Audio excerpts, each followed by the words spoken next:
우리 조지 윌딩 시험에 꼭 나온다 그랬죠. 아이고 이거 좀 잘 보세요. 학자 이름 좀 기억하셔야 돼. 조지와 윌딩. 이 사람은요. 이데올로기가 뭐죠? 이념. 이념에 따라서 복지국가를 유형화시켰어요. 복지국가를 구분해봤다. 기준이 이념이에요. 이념. 그래서 여기 보시면요. 조지하고 윌딩은 잠깐 여기 잠깐만 봐주십시오. 이런 얘기를 했어요. 이념은 가치의 집합체다. 다시 이념은 여러 가지 가치들이 모여서 하나의 이념을 만드는 거야. 우리 이념에 관한 얘기는 사회복지 실천론을 공부할 때도 실천의 이념을 하면서 공부해봤죠. 실천의 이념이 뭐가 있었지? 반드시 실천론에서 그거 시험 문제 나오죠. 인도주의, 사회진화론, 이타주의, 민주주의, 다양성, 다문화주의.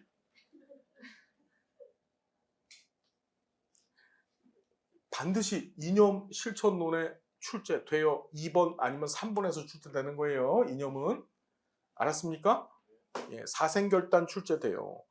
이념이라고 하는 게 얼마나 무서운 거냐면 이념을 실현하려고 인간은 자신의 목숨을 내 던져요. 자신의 인생을 다 바치는 거야. 그 이념 때문에. 그렇잖아요. 우리 사회주의, 마르크스주의 이념 이제 공부할 텐데 그 마르크스주의가 우리가 일반적으로 얘기하는 빨갱이거든요.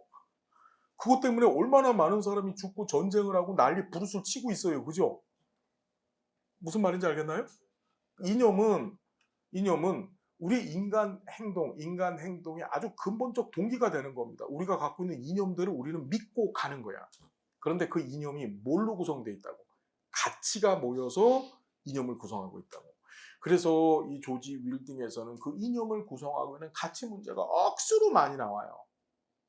알겠죠? 자, 일단 그 구조를 기억을 해야 됩니다. 이 나쁜 사람이야, 이 사람은. 왜 나쁘냐면 70년대에 한 번 했다가 90년대 또 한 번 해요. 그냥 한 번만 해도 열받아 죽겠는데 2번이나 하는 거야. 이유가 뭔 것 같아요? 왜 2번이나 했을까요? 예, 사회복지사 1급 수험생들을 괴롭히기 위해서. 자, 보겠습니다. 이 70년대 4가지, 그걸 4분 모형이라고 하는데 앞에 2문자를 기억합니다. 반소패마 시작. 반소패마. 자, 사회복지 관련된 이념이 어떻게 진행됐는지를 보는 거예요. 반소패마. 한 번만 더. 반소패마. 자, 반집합주의. 소극적 집합주의. 페이비안 사회주의. 마르크스주의. 자, 몇 가지로 나눴어요? 4가지로 나눴다. 4가지로. 아, 반드시 꼭 나와. 반드시 꼭 나와. 70년대. 자, 여러분 70년대 세상은 어땠어요? 세계가. 70년대, 80년대 어땠지? 맞아요. 뭐가 있었어? 우리가 세상에. 미국을 중심으로 한 자본주의 체제랑 그 다음에 소련을 중심으로 한 2차 세계대전 끝나고 나서 공산주의, 우리 사회복지학에서는 그걸 공산주의라고 하죠. 마르크스주의라고 얘기를 하는 거예요. 알고 있죠? 그리고 90년대가 등장을 해요. 90년대. 이 90년대는 우리가 대땅트라고 하잖아요. 그죠? 화해. 시기가 돼서 잘 아시는 것처럼 91년도 어떻게 돼? 소련이 붕괴를 하죠. 그래서 새로운 이념이 필요했던 거야. 90년대 또 만든 거야, 이거. 자, 여기 볼게요. 여기 좀 잠깐 보십시다. 자, 볼게요. 여러분 힘들죠? 공부하시기. 예? 아니, 저는 행복해요. 저는 진짜, 정말 공부하는 게 지금 여러분들이랑 공부하는 게 너무너무 막 행복해서 죽을 것 같아요. 미칠 것 같아. 자, 농담이고. 자, 봤더니 요렇게 잘라서 보는 거예요. 요렇게. 잘라서 보면, 자, 요때를, 요걸 자유주의, 무슨 주의? 자유주의. 요 2개를 사회주의라고 얘기를 해요. 사회주의. 자유주의, 사회주의. 우리 자유주의가 뭐고 사회주의가 뭐고 진보가 뭐고 보수가 뭔지 배웠죠. 자유주의는 사회복지학에선 별로 안 좋은 말이에요. 이 자유주의는 우리 한 번만 더 얘기를 하면 우리 기존에 파레토라고 하는 이탈리아 경제학자 얘기해봤었어요. 그 사람이 어떤 얘기했냐면 야 세상은 2대 8의 세상이야. 상위 20% 하위 80%의 사람들이 있는데 20%가 우리 사회가 갖고 있는 자산이나 소득의 80%를 점유하고 있고 나머지 80%가 그 20% 나눠 갖고 있는 세상이야. 이게 우리가 살고 있는 세상이에요. 이게. 이해가 됐나요? 자, 그때 정치 세력이 있는데 정치 세력. 여러분 정치라고 하는 것은 기본적으로 그들을 지지해주는 지지 세력들을 기반으로 해서 정치적 권력을 획득하는 거예요. 그때 상위 20%가 지지하는 정치 세력, 얘네들을 기반으로 한 정치 세력을 우리 뭐라고 하지? 보수라고 하는 거예요. 뭐라고? 보수주의. 무슨 말인지 알겠는 정치 용어야. 보수주의. 보수가 무슨 뜻이에요? 지킬보, 지킬수야. 지킬보, 지킬수. 뭘 지키겠다는 거야 도대체? 현 체제를 지키겠다는 거예요. 현 체제가 뭐지? 자본주의 체제. 이 자본주의 체제의 기본적인 현상은 소득의 불평등이에요. 즉 부자로서 자신의 위치를 지키겠다는 거예요. 그게 보수야. 보수. 무슨 뜻인지 이해가 됐죠? 자, 옛날 시험 한 5회, 6회만 해도 이 보수의 특징, 진보의 특징을 묻는 문제가 많이 나왔었어요. 자, 나머지 80%의 정치 세력 기반이 바로 진보죠. 이 진보는 나갈 진짜 걸음 보자입니다. 아우 지금 힘들어 죽겠어. 그러니까 앞으로 나가야 돼. 뭘로? 일로 나가야 돼. 일로.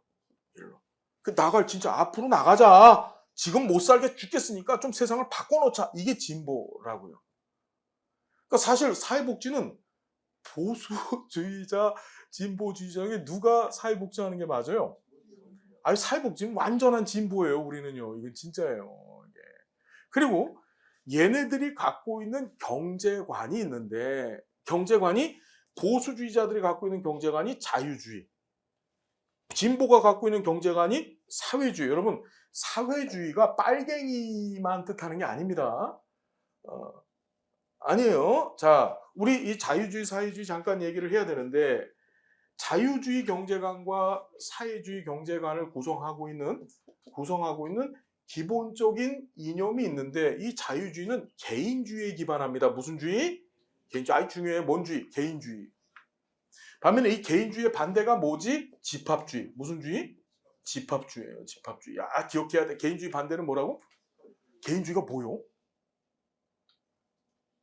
우리 작년도 사회복지사 1급 실천론 시간에 개인주의가 사회복지 실천에 미친 3가지 영향이 출제가 됐어요. 개인주의 이념이 사회복지 실천에 미친 영향. 개인주의가 뭐지? 자, 한 사회가 있으면 정말 참 아이러니하게 인간이 사는 세상은 인간이 살아가는 이 세상은 모든 사람이 똑같았으면 좋겠는데 참 안타깝게도 이 안에는 능력이 있는 사람, 없는 사람, 개인마다 사람마다 다 달라요, 틀려요. 다르다는 거. 그걸 인정하자는 거예요. 개인주의는. 무슨 소리냐?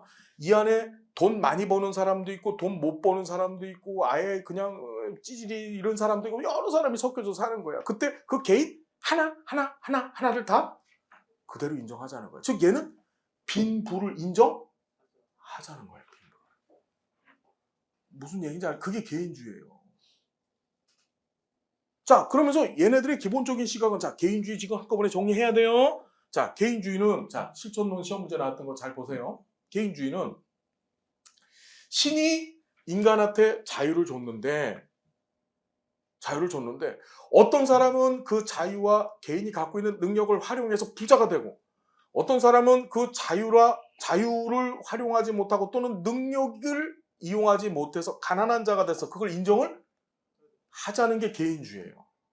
이해됐죠? 이게 사회복지 실천과 관련돼서 3가지의 영향을 줬다고 먼저 시험에 나왔다. 저번 시험에. 자, 첫 번째는 뭐였죠? 개별화. 뭐요? 개인주의가 미친 첫 번째 영향은 개별화. 뭐라고? 개별화라는 게 무슨 뜻이에요?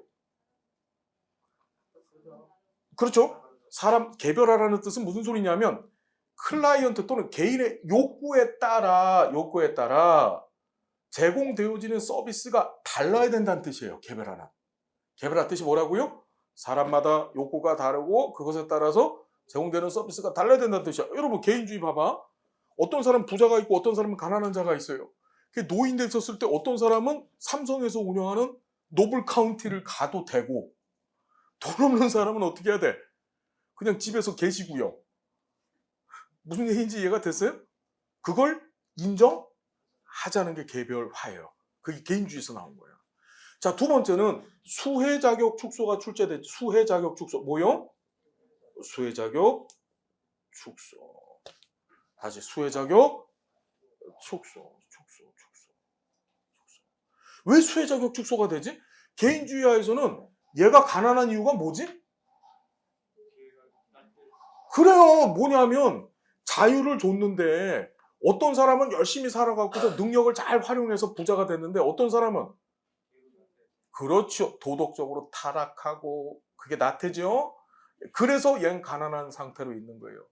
그렇다면 그런 사람들한테까지 국가가 무상으로 재화를 주는 게 마저 틀려. 틀리다고 보는 거예요. 개인주의에선. 그래서 수혜 자격, 급여받을 자격을 최대한 줄이려고 합니다. 일을 할 수 없는 사람들, 장애인이나 또는 노인이나 이런 사람들을 수혜 대상으로 보자는 거예요. 일을 할 수 있는 사람들은 빼버리자는 거야. 개인주의에서는. 이해가 됐습니까?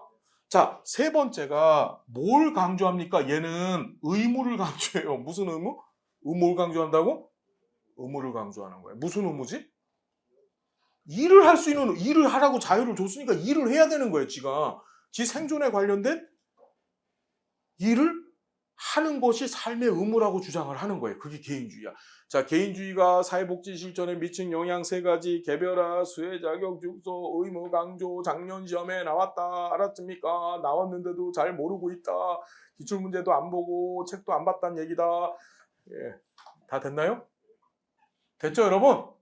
정리 부탁드리겠습니다. 그런데 이 개인주의는 한마디로 얘기한다면 남한테 피해를 주지 아니하면서 내 이득을 극대화시키는 걸 옳다라고 보는 게 개인주의예요. 왜냐하면 한 사회 내에서 빈자, 부자 분명히 존재한다는 걸 인정하는 겁니다. 반면에 집합주의는 사회를 하나의 집합 덩어리로 보는 거야. 덩어리로. 얘는 뭐냐? 사회가 집합 덩어리로 보기 때문에 이 안에 가난한 자, 부자가 있으면 돼야 안 돼요. 모든 사람이 같아야 돼요. 같은 방법은 이렇게 하면 돼. 능력이 있는 사람들이 지 것 좀 내놔야 돼. 지 걸 줘가지고 가난한 사람을 주면 같아져요, 세상이. 그걸 무슨 주의? 집합주의라고 하는 거예요. 이해됐죠? 자, 여기 보시면 반소패만 있었을 때 반집합주의하고 소극적 집합주의의 기본적인 가치 이념은 바로 개인주의입니다. 무슨 주의? 그리고 얘네들은 무슨 주의? 집합주의예요. 집합주의. 얘가 반집합주의라고 해놨잖아요. 왜 반집합주의일까? 그렇죠. 반대예요. 그 집합주의의 반대는 아까 뭐라 그랬었어요? 개인주의잖아. 무슨 말인지 알겠죠?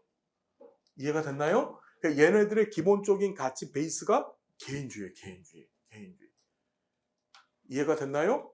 자, 그리고 얘네들은 자유를 추구합니다. 뭘 추구한다고? 자유를 추구해요. 그런데 얘네들의 자유가 어떤 자유일까? 소극적 자유일까? 적극적 자유일까? 얘네들은 소극적 자유를 추구해요.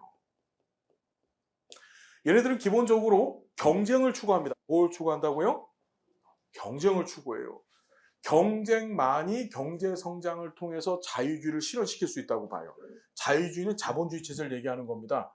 우리가 배운 자유주의는 두 개예요. 자유방임주의를 배웠고 신자유주의를 배운 거야. 무슨 말인지 알죠? 예, 자유방임주의, 중상주의 다음에 자유방임주의라 그랬잖아요. 그러고 나서 복지과 융성기 이후에 신자유주의가 나왔다 그랬잖아요. 그 자유주의를 얘기하는 겁니다. 얘는 시장 중심적인 거죠. 그래서 개인주의, 소극적 자유, 경쟁을 강조하고 됐나요? 경쟁을 강조하고 중요한 거 불평등을 강조합니다. 이 말이 제일 시험에 잘 나와. 뭘 강조한다고?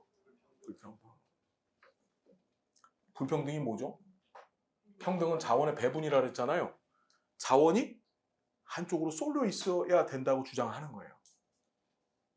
자, 잘 들어. 불평등. 그래서 시험에 어떻게 나오냐면 반집합주의자들은 불평등은 경제 성장에 기여함으로 정당화될 수 있다고 믿는다. 왜 경제 성장에 기여하죠? 이런 거야. 불평등은 자원이 한쪽에 쏠려 있다는 얘기인데, 예를 들어 삼성그룹이 있잖아. 삼성전자가 있어. 삼성전자가 반도체 회사를 용인에다가 전놨는데, 용인에다가 전놨잖아요. 그죠?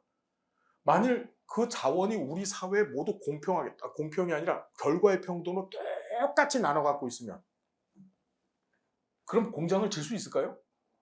누구 하나가 엄청 부자래야 그 돈 갖고 공장 짓고 운영할 수 있는 거예요.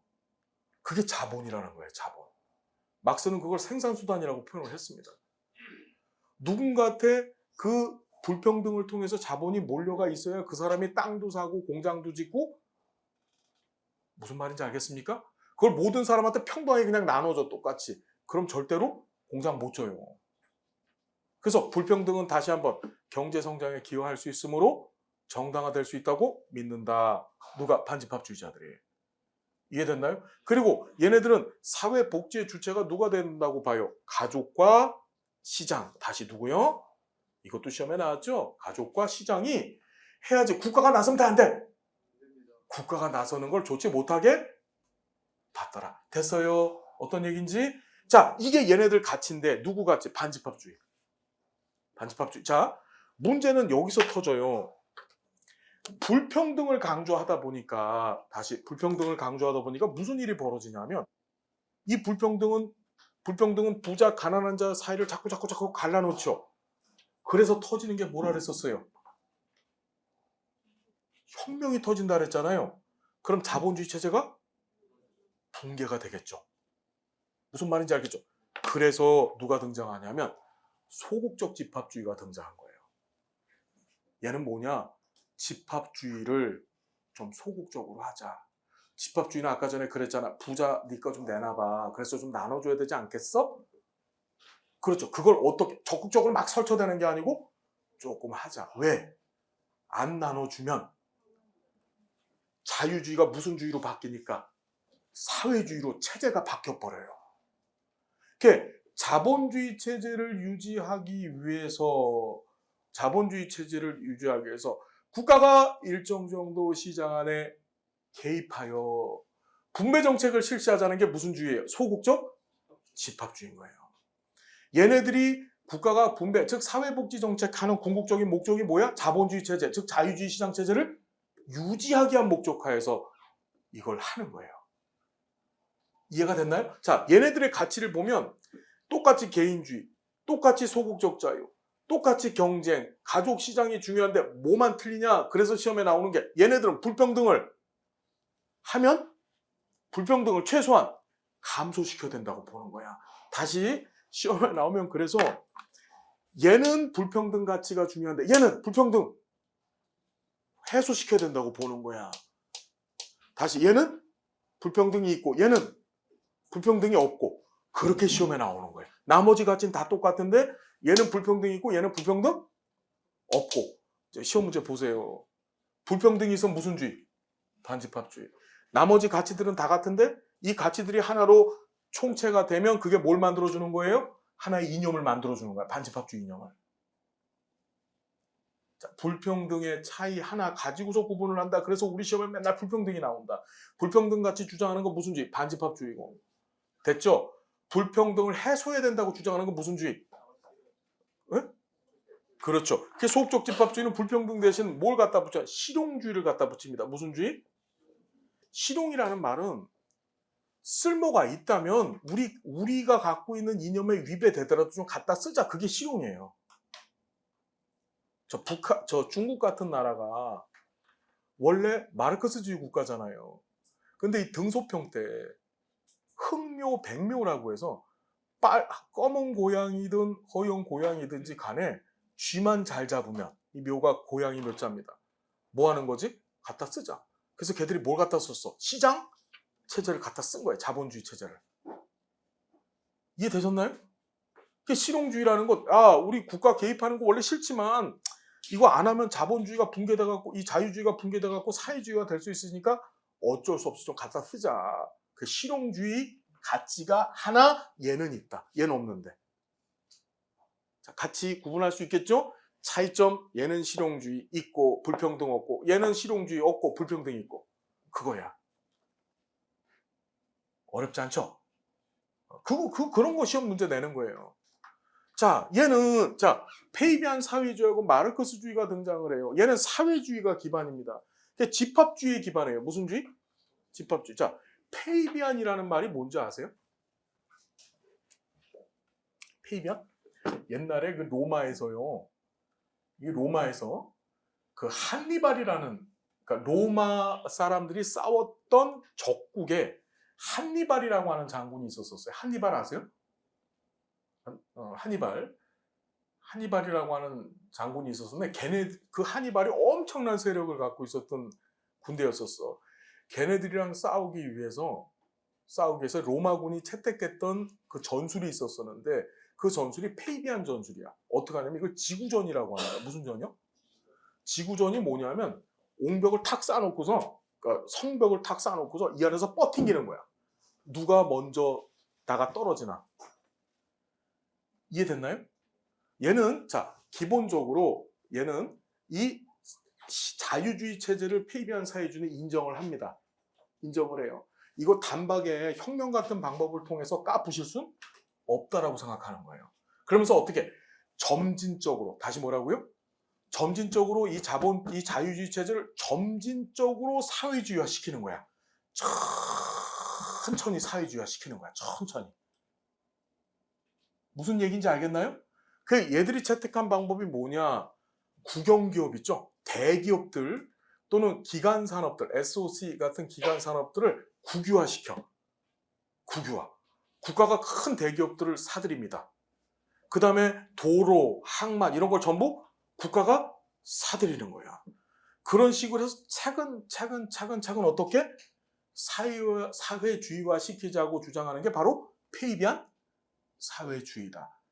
이해가 됐습니까? 그래서 이 페이비안 사회주의가 갖고 있던 이념을 묻는 문제, 가치를 묻는 문제가 억수로 이런 시험부터 나왔었어요. 그 세 가지가 자유, 평등, 우애. 시작.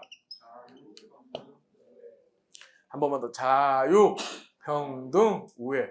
이건 1회 시험 때부터 출제가 됐어요. 자유, 평등, 우애. 여기서 자유는 소극적 자유일까요? 적적 자유일까요? 그렇죠. 국가가 나서야 된다고 보는 빈자의 자유는 적적 자유고, 이 평등이 문제야. 평등. 무슨 평등? 그렇지. 앞에서 기회평등이라 그랬죠. 그래서 시험 문제 잘 나와. 얘네는 복지를 하자는 애들이거든요. 사회복지를 하자는 애들이니까 그럼 어떤 생각을 하냐면 야, 평등 중에 제일 높은 수준이 결과의 평등 추구하는 애들 아니야? 이렇게 생각할 수 있잖아요. 그렇지 않고 얘들은 우리가 단박에 이룰 수 있는 가장 현실적인 평등, 결과의 평등은 이상적 평등이라 그랬었어요. 그렇죠. 가장 이룰 수 있는 현실적인 평등인 기회의 평등을 추구하려고 합니다. 무슨 평등? 기회의 평등. 그래서 특이하기 때문에 이게 시험에 잘 나오고, 여러분 우애를 동포애라고 합니다. 동포애. 무슨 애? 동포애. 이게 무슨 소리일까? 우애라는 말이. 내 나라가 있으면, 내 국가가 있으면, 내 국가, 내 민족이 있어. 근데 이렇게 길을 가다 봤더니만 어떤 애가 구걸을 하고 앉아있어요. 너무 헐벗게 사는 거야. 어떤 사람들은 그걸 보고, 가난한 부자들은 어떻게 하냐면 그걸 보고서 뭐 저런 놈이 있어? 이러고 그냥 쓱 지나가는 사람도 있어요. 그런데 이 동포애를 갖고 있는 사람은 어떻지? 저건 내 동포야. 내 친구란 말이야. 어떤 마음이 들겠어? 저거 도와줘야 돼.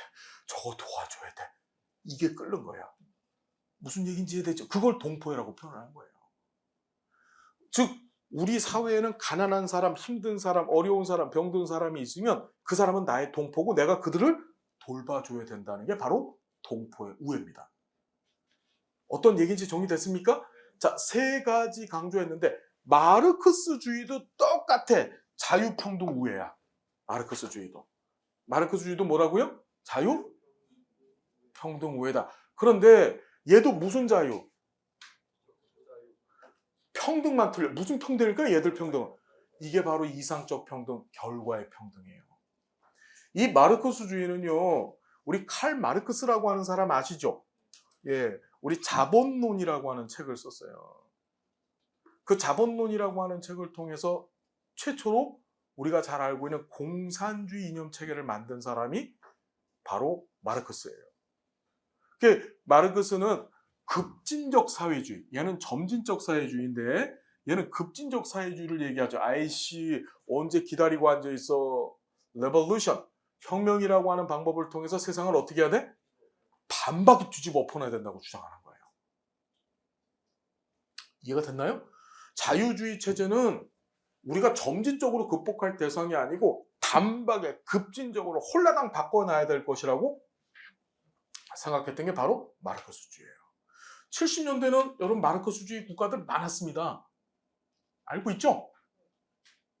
됐습니까? 자, 우리 뭐가 출제가 되냐 하면 각각 이 주의자들이 갖고 있는 복지국가에 대한 인식과 국가의 역할 정도가 시험에 잘 출제가 되어지는데, 자, 반집합주의는 복지국가에 대해서 찬성하는 입장일까요? 반대하는 입장일까요? 얘는 반대입니다. 반대예요.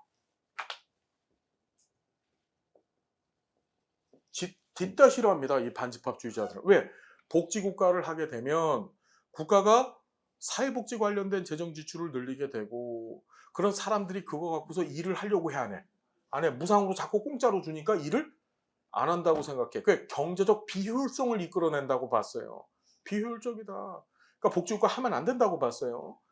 반면에 자 마르크스주의는 복지국가를 찬성할까요? 반대할까요? 반대합니다. 얘네들은 음모이론주의자들이에요. 음모이론. 우리 앞에서 음모이론 배웠잖아요. 이 복지국가라고 하는 것이 결국 사회복지를 통해서 노동자들의 혁명을 늦추는 수단이라고 본 거야. 우리 앞에서 칼 막스의 사회보험 입법 공부해봤죠? 칼 막스가 아니라 비스마르크의 사회보험 입법 공부를 해봤는데 비스마르크가 사회보험제도를 도입할 당시에 왜 도입했다 그랬었어요? 사회주의가 팽배를 했고 이거 가만 내비두면 혁명이 터질 거라고 생각했던 거죠. 스피넴랜드법도 왜 만들어졌다 그랬죠? 사회주의가 팽배가 되어졌고 가만히 내비두면 혁명이 터질 것 같으니까 가족수당을 준 거예요. 알았나요? 그래서 혁명을 늦추는 수단이 된다고 봐서 마르크스주의도 사회복지를 반대했고, 자, 얘는 사회복지에 대해서 뭐라고? 조건부 찬성. 다시 뭐요? 조건부 찬성. 자, 자유주의 체제를 유지시키기 위해서 이 시장 경제 체제를 유지하기 위해서 사회복지를 부분적으로 써도 된다라고 보는 거예요. 반면에 페이비안 사회주의는 적극적 찬성. 자, 우리 작년 정책론 1번 문제가 뭐였었습니까? 요 네 가지 이념 중에서 사회복지에 대해서 가장 찬성하는 것은 뭐였지? 페이비안 사회주의가 출제가 됐다. 가장 찬성하는 것은. 알겠죠? 자, 그리고 정부의 역할적인 측면에서 보면 반집합주의는 정부가 시장 안에 개입하는 것을 찬성해요, 반대해요? 예, 얘는 절대 반대. 절대 반대. 하지 말아야 된다고 주장을 하고, 얘는 일정 정도 개입해야 된다고 보고, 얘는 많이 개입해야 된다고 보고, 얘는 완전히 개입해서 완전히 시장을 다 정부가 가져야 돼. 국가가. 얘네들은 마르크스주의는 생산수단을 전부 국가가 점유를 하죠. 모든 자본을. 그래서 정부의 역할적인 측면에서 위로 이렇게 올라가는 거예요. 정부나 또는 국가의 역할적인 측면에서 보면 갈수록 높아지고. 알았죠? 이 둘은 어떻게 반대하는 입장, 둘은 찬성하는 입장인데 제일 찬성하는 것은 페이비안 사회주의다. 이게 90년대 와서 이념 체계들이 좀 바뀌었어요. 이 반집합주의를 신우파라고 표현을 하고 우파, 우리 우파, 좌파 들어보셨잖아요. 좌파가 뭔지 아세요? 우파, 좌파. 그게 뭐예요? 왜 우파가 보수가 됐고 좌파가 진보가 됐죠? 응? 어떤 일이 있었냐면 1789년에 프랑스에서 대혁명이 터져요. 혁명이 터지고 나서 프랑스가 처음으로 의회를 구성합니다. 그 전까지만 이제 루이 16세 왕정 국가였었잖아요. 그러다가 의회를 구성을 해요. 의회 구성을 할 때 이렇게 의회 의원들이 앉는 자리가 있는데 이제 우측에 지롱드당이라고 하는 당이 들어서요. 지롱드당. 당 이름이 지롱드야. 그다음 좌측에 자코뱅당이라고 하는 당이 들었습니다. 자코뱅. 지롱드 자코뱅당이 들어섰는데 얘네들이 보수 세력이고 얘네들이 진보 세력인 거예요. 이때부터 이 보수를 뭐라고? 우파 또는 우파 또는 우익이라고 하죠. 우익. 우익이 무슨 뜻이에요? 이기 날개 익자입니다. 날개 익자. 그래서 우측에 달려있는 날개고 여기는 자코뱅은 좌파 또는 좌익이라고 얘기를 한 거예요. 여러분 날개 두 개가 같이 날아야 새가 가는 거죠. 좌와 우는 공존을 해야 되는 거예요. 공존을 해야 되는 겁니다. 어느 거 하나도 없어지면 안 되는 거예요. 알겠죠? 그래서 다시 보시면 뭐 했지? 신우파라고 바뀌었고 다시 우파. 이게 신보수를 얘기하는 거죠. 그 다음에 얘는 뭘로 바뀝니까? 중도 노선. 다시 뭐요? 중도 노선으로 바뀌어지고 페이비안 사회주의는 사회민주주의. 다시 무슨 주의요? 사회민주주의가 됐고 마르크스주의는 뭐가 됩니까? 자, 여기서 갈라지는데 90년대 들어와서 91년도에 소련이 붕괴가 되고 그럼에도 불구하고 마르크스주의가 남아 있어요. 저기 물론 변질된 마르크스주의지만 저 북한이나 쿠바나 중국 같은 나라 그렇죠. 그래서 마르크스주의가 있고 마르크스주의 그대로 남아 있고 녹색주의하고 무슨 주의? 녹색주의하고 페미니즘이 등장했다. 마르크스주의, 녹색주의, 페미니즘. 다시 녹색주의는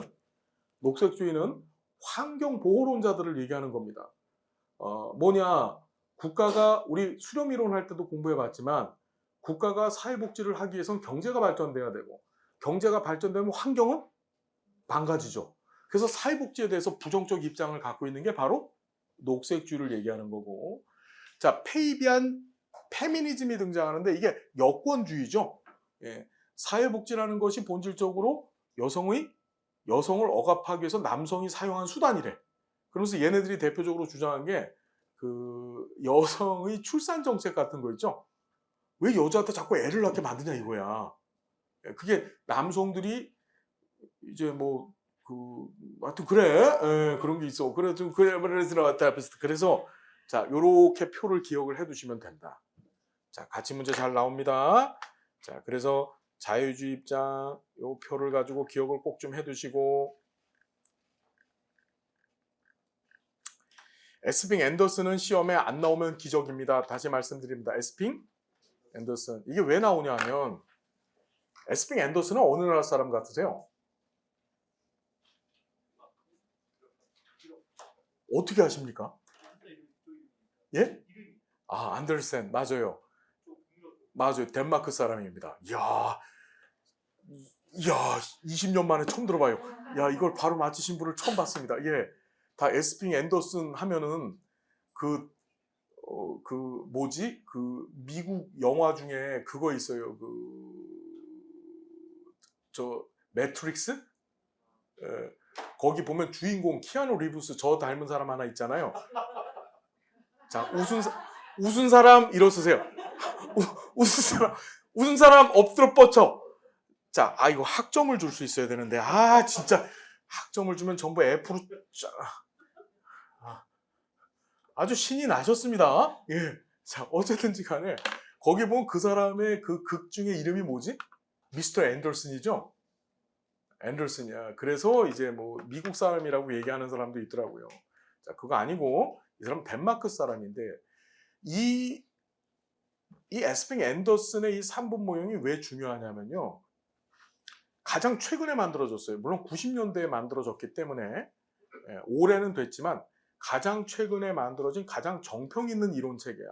그래서 사회복지학과에서 이제 석사나 박사 논문을 정책론에서 쓸 때 복지가 유형화 이론을 하거든요. 복지 국가나 정책의 유형화를 할 때 다 에스핑 앤더슨 거 갖고 해요. 이걸 기반으로. 그래서 여러분 에스핑 앤더슨은 반드시 이제 출제가 된다. 너무 유명하고 가장 많이 쓰기 때문에. 반드시 출제가 된다. 자, 요거 지워도 되나요? 예.